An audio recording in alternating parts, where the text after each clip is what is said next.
Kaka, wannan wani littafi ne haka? Me yasa duk lokacin da nazo inda yake baka taba samun nutsuwa? Kuma gashi an rubuta shi da wani irin rubutu wanda ni ban ma taba ganin shi ba. Yaro, wannan labari ba kamar sauran labarai yake ba. Ba labari ne irin wanda ka saba jin shi a tarihi ba. Ayo. To yanzu kaka zaka bar labarin ko kuma dai wannan tarin naka zaka yi ta yi? Tunda dai ka matsa, bari na baka dai ka ji.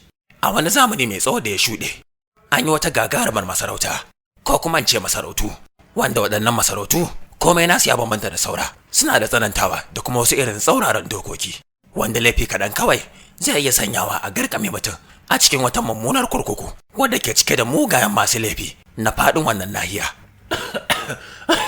Kai, ba zan yi baka wannan labarin ba. Kawunka ya ci gaba da baka. Kaka, ni gaskiya kai nake so ka bani. Kaga ja'iri dan kwal, ta baka bani guri. Je kai baka labari. Kurkuku ne wanda aka gine ɗakunansa da kuma katangunsa da zallar duwatsun wuta. Ƙofofi da kuma tagogin gidan gabaki ɗaya an yi su ne da bakin mulmulallen karfe mai kaurin gaske. Sannan katangar wannan kurkuku ma ta kasance mai matukar tsawo. Babu ko mutum ɗaya daga cikin fursunonin wannan waje da ya taɓa tunanin haura ta koda su ɗaya. Akalla da akwai zaratan dakaru guda 1,200 masu gadin wannan kurkuku, sannan su kansu ababen tsoro ne. Saboda kwarjininsu da kuma surarsu ta manyan sadokai, domin ido ba mudu bane amma ya san kima. A daidai wannan lokaci fursunoni suna tsakiyar kurkuku suna hada-hadar su kamar da yadda suka saba. Wasu daga cikin su suna wasan motsa jiki, wasu hira suke yi, wasu kuma suna kai kawo. Dama dai kullum ana ware musu irin wannan lokaci domin samun nutsuwa. Kwatsam sai suka ji motsin buɗe babbar kofar gidan, wacce tsawonta da faɗinta kamu 60 ne. Karar buɗe wannan kofa ita ta cika wannan daji gabaki ɗaya da amsa kuwa. Kai ka ce wani murgujejen dutse ne murgino da gudu.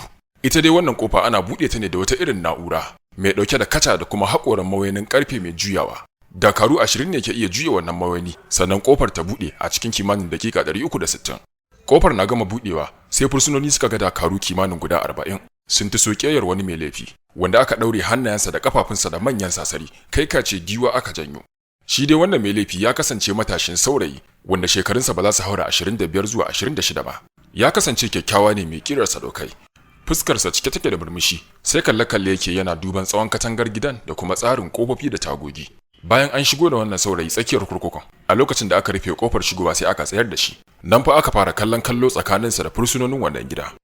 Su da waɗannan fursunoni mamaki suke yi kuma suna tambayar junansu cewa, Kai, wannan kuma wani takadiri ne haka. An shi daga an daure shi cikin manyan sarkoki. Shi ko wannan kwai laifin mai aka ta. amma dai abin ya ban mamaki. A sanin su dai duk wani gawurtaccen mai laifi a duniya, idan aka kawo shi wannan kurkuku na birnin Kisra, risina yake ya kama kuka da nadama. To amma kuma shi wannan gashi da murmushin shi ya shigo, ko kuwa dai bai san irin masifar da ke cikin wannan waje bane. Wata irin muguwar rayuwa ake yi a cikin wannan kurkuku, wacce mai karfi ne kawai yake tsira. Ba a raba abinci cikin nutsuwa, har sai masu karfi sun fara ɗibar nasu, sannan in yayi ragowa marasa karfi su ɗiba. Idan mutum bai samu ba kuwa sai dai ya kwana da yunwarsa. A kowace rana akan fita da gawawwaki 2 zuwa 3 daga cikin wannan kurkuku saboda bakin zaluncin da ke faruwa a tsakanin fursunonin. Idan fursunoni za su kwana suna yaki a tsakaninsu, ko kallon su dakaru ba za su yi ba. Amma fa da zarar fursuna ya karya doka guda ɗaya, a take dakaru za su rufe shi da lugudan duka har sai sun ga ya suma, sannan su dauke shi su kai shi wani kuntataccen daki wanda ko kwanciya zai yi ba zai samu damar miƙe kafafunsa ba. Daki ne mai cike da shara, tsutsotsi da ƙwarika, ga mummunan ɗoyi, sauro da kudaje ma kadai sun ishi mutum masifa. Ana cikin wannan kallon kallo tsakanin bakon fursuna da kuma sauran fursunonin gidan kenan, sai wata kofa daga can wani bangare ta bude. Shugaban dakarun gidan ya fito tare da wasu tsirarin dakarunsa masu take masa baya, suka durfafo inda wannan sabon fursuna yake. Shi dai shugaban dakarun wannan kurkuku ya kasance garjejen ƙato mai sura irin ta mutanen farko. Kallo ɗaya za ka yi masa kasancewa sadauki ne kuma jarumin gaske mai fasa taro. Shigarsa ta fita daban da ta sauran dakarun wannan gida, domin rigarsa, takalmansa da doguwar safar hannu duk na karfe ne, ga kuma taguba guda 2 rataye a bayansa. Duk jikinsa a murɗe yake, cike da kwanji ga jijiyoyi burɗin. Sai da suka iso dab da wannan sabon fursuna, yadda tazararsu bata wuce taku 2 ba. Sannan suka tsaya cak, shugaban dakaru da sabon fursuna suka yi kallon kallo na kimanin daƙiƙu 5. Sannan shugaban dakarun ya yi ɗan guntun murmushi ya dubi wannan sabon fursuna ya ce, Sunana Gadaras, ni ne shugaba a wannan kurkuku. Ya kai bawa Insam, ina yi maka barka da zuwa gidan mutuwa. Labari ya riske ni cewa sau 2 kana samun nasarar guduwa daga can kurkukun cikin gari, sannan da kyar ake kamo ka. To ka sani cewa anan ba iya guduwa.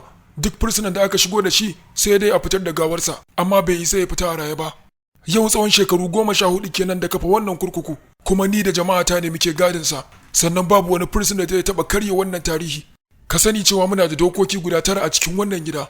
Dokoki 5 daga ciki idan ka aikata su za a yi maka hukuncin dukan kawo wuka, gami da horo mai matukar tsanani. ragowar dokoki guda 4 kuma hukuncin su kisa ne. Ina mai gargadin ka akan kiyaye waɗannan dokoki waɗanda za a sanar da kai yanzu. Sai ka kula domin tsira da lafiyarka da rayuwarka. Ko da gama faɗin haka sai shugaban dakaru Gadaras ya dubi wani badakare ya bashi umarni.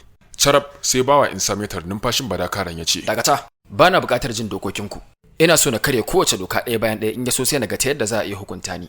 Daga yau ina mai tabbatar muku da cewa babu wata doka da za ta yi aiki a kaina sai dai akan sauran fursunonin. Ko da jin wannan batu sai dakarun da ke kewaye da Gadaras suka daga kulakensu suka yunkura za su afkawa bawan Insam. Amma sai Gadaras ya daka musu tsawa ya ce, Ku dakata kada ku taba shi. Da jin haka sai dakarun suka ja da baya suka tsaya. Gadaras ya dubi Insam ya bushe da dariyar mugunta.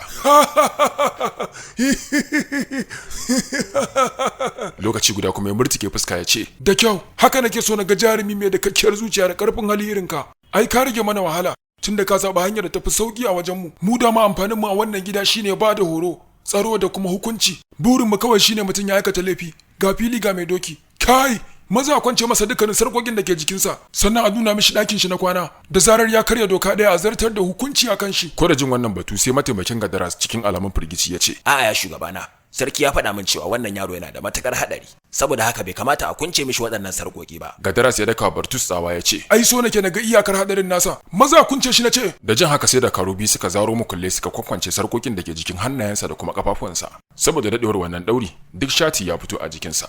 Ko da Insam ya ga an kunce shi, sai ya miƙa gami da murmushin murna domin jiye kamar ya samu yanci ne daga matsayin bawa. Shi kuwa Gadaras ya juya baya, ya nufi kofar da ya fito. Dakarun da ke tare da shi suka bi shi a baya. Ba tare da wata gardama ba kuwa, Insam ya bi wannan badakare suka nausa wani bangare daga cikin kurkukun. Duk wannan abu da ya faru sauran fursunonin gidan kawai kallon bawa Insam suke yi.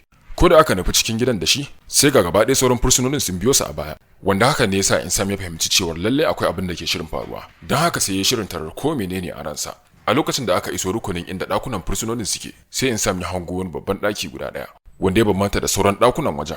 Zaune a kofar ɗakin bisa wata kujera, wani narkeken ƙato ne bakar fata, kansa ya sha askin kwalkwabo, ga ƙaton yar guda biyu a kunnuwansa, yana da saje gami da murtikeken gashin baki. Wannan bakin mutum ya kasance mummuna kuma dogo ne sosai, domin a gabaki ɗaya gidan babu mai tsawonsa da kira ta sadaukai face sadauki Gadaras. Fursunoni 20 ne a zagaye da kujerar da wannan bakin mutum ke zaune suna fadanci. Kai da gani ka san shine shugaban fursunonin wannan gida. Duk fursunan da ya zo wucewa ta gabansa sai ya zube bisa gwiwoyin shi biyu, yayi gaisuwa sannan zai wuce. A cikin fursunonin da ke kewaye da shi akwai masu yi masa fifita, akwai mai yi masa tausa, sannan akwai waɗanda suke rike da farantan kayan marmari da abinci, har ma da ababen sha kala-kala. Shi dai wannan bakin bawa ana kiransa da suna Barsad. A iya rayuwar Barsad bisa binciken da aka yi ba taɓa gani yayi murmushi ba, sai dai dariyar mugunta. Kusan ko da yaushe fuskar shi a murtike take, babu wani annuri. Zuciyar shi kuwa a cike take da zunzurutun rashin tausayi da kuma zalunci. Shi kanshi bai san iyakar adadin mutanen da ya sheke a rayuwarsa ba. Yanzu ne dubin shi ta cika aka kamo shi da kyar aka kawo shi wannan kurkuku sakamakon laifin haura gidan sarkin Kisra da nufin yin sata tare da yaran shi mutum 40, wanda aka yanke musu hukuncin ɗaurin rai da rai. A lokacin da bawa Insam ya zuciwa ta gaban Barsad, sai ya kauda kai kamar bai gan shi ba. Ya wuce gaba yana biye da badakaran da yake mishi jagora. Kawai sai ya ga badakaran ya ratse gefe guda ya tsaya cak, ya juyo baya. Wasu fursunoni kimanin su 20 suka rugo da gudu suka yi wa Insam kawanya. Ɗaya daga cikin su ya dube shi a fusace ce, Kai bakon fursuna, kai ganganci da kake sauraron dokokin wannan gida guda 9. To ka sani cewa wancan da kake gani a zaune shine sarkin wannan gida. Hatta da karu ma shakkar shi suke yi. Balantana kai fursuna. Dole ne ka ringa gaishe shi sau 3 kullum kana durgusawa bisa gwiwoyinka. Wannan yana daga cikin dokokin gidan nan guda 9. Sa'ad da Insam ya ji wannan batu sai ya kirkire da dariya. Sannan ya dubi fursunan da ya magana ya ce, To yau kuwa an samu sarki na biyu a gidan nan. Ni ma sai dai a dinga gaishe ni kamar yadda ake gaishe shi. Kafin Insam ya rufe bakinsa tuni fursunan da suka kewaye shi sun rufe shi da duka, sun durkusar da shi ƙasa. Kawai kuma sai aka ga ya yunkuro sama ya watsar da su gaba ɗaya. Wasu daga ciki suka yi sama tamkar da majojowa aka janye su, suka gwar da jikin gini suka zube a ƙasa. Fursunonin suka sake tasowa suka nufo shi, nan fa aka rugunsume da fada. Duk fursunan da Insam ya nosa sai dai a ga ya baje a ƙasa ya kasa miƙewa. Idan kuwa kafa ko kuma hannun mutum ya nosa sai dai a ji ya kurma ihu sakamakon karyewar ƙashinsa. Kafin cikar da giga 120 ya bazar daga baki da waɗannan fursunoni a ƙasa, a cikin sa an rasa mutum ɗaya wanda zai iya miƙewa. Ko da ganin haka sai sauran fursunonin da ke wajen gaba ɗayan su suka yunkuro za su afka Insam, amma sai Barsad da daka musu tsawa. Kai! Suka tsaya cak. Barsad da miƙe tsaye daga kan kujerar da yake zaune, ya tako da kafafunsa tamkar wani toron giwa. Ya zo dab da Insam ya tsaya. Kai ka ce zaki ne a gaban kyanwa saboda bambancin girman su. Barsad da sun da fuskarsa daidai kanta Insam ya ce, Kai yaro, ai ba a sarki biyu a birni guda. Shekara ta 7 a gidan nan ba a taba samun tsagirin da ya mun rashin kunya ba sai kai. Lalle kwarin zuciyarka ya burge ni. Sai dai kaya banza domin yanzu zan karar da numfashinka. Sa'ad da Insam ya ji wannan batu sai ya murmushi kuma ya juya Barsad baya. cikin jin izza gami da yadda da kai sanan ya ce, ba za ka iya sheke ni ba har sai kwana na ya kare. Ka ja mutuncinka da girman ka, idan ba haka ba kuma za ka ji kunyar da baka taba ji ba. Kafin Insam ya gama rufe bakinsa tuni Barsar ya kawo mishi wawan mangari a wuya. Cikin zafin nama Insam mai sunkuya, hannun Barsar ya doke iska. Nan take suka kace mai da azaba. Domin samun ci gaban wannan labari, za ku iya bibiyar mu a tashar mu ta YouTube mai suna Mega Dub Studio TV.